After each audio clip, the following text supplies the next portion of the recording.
NASA के 5 अंतरिक्ष यान जो सोलर सिस्टम को छोड़ चुके हैं।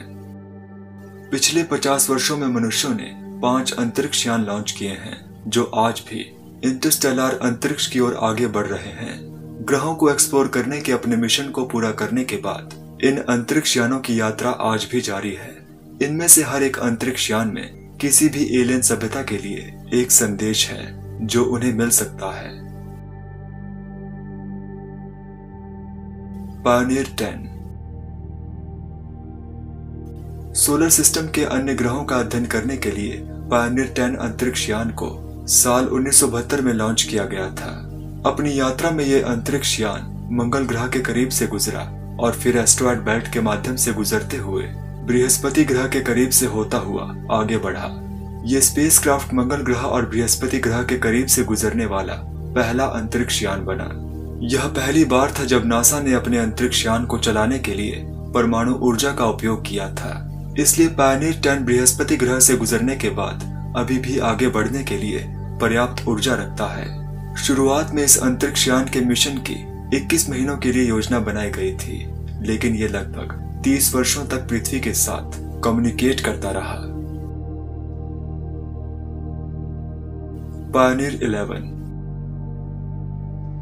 पायनियर 10 का जुड़वा अंतरिक्ष यान पायनियर 11 ने भी इसी तरह की सफलता देखी।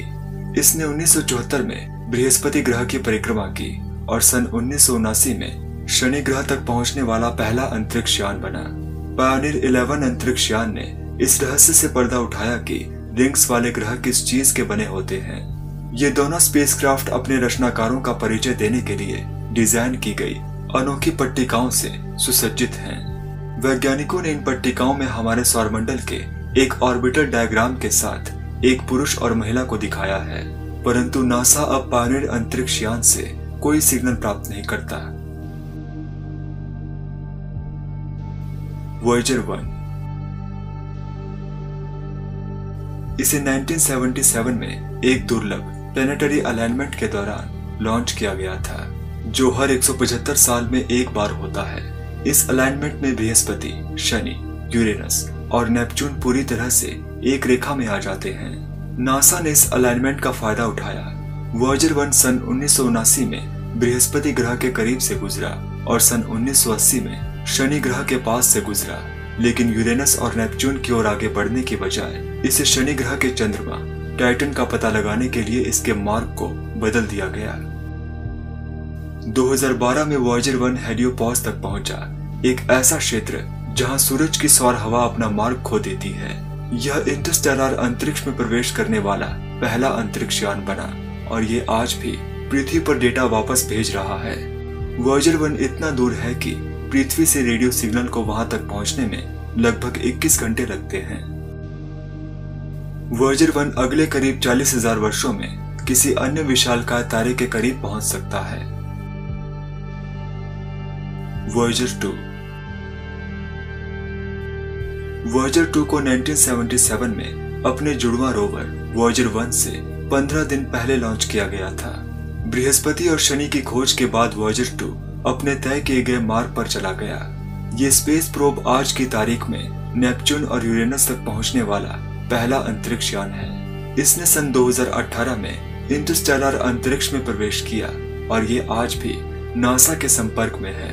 पायनियर अंतरिक्ष यान की तरह इन दोनों अंतरिक्ष यानों में गोल्डन रिकॉर्ड्स की एक समान प्रतियां हैं।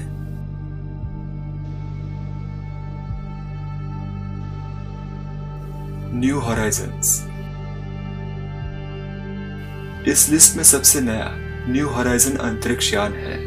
न्यू हॉराइजन्स को प्लूटो का पता लगाने के लिए लॉन्च किया गया था।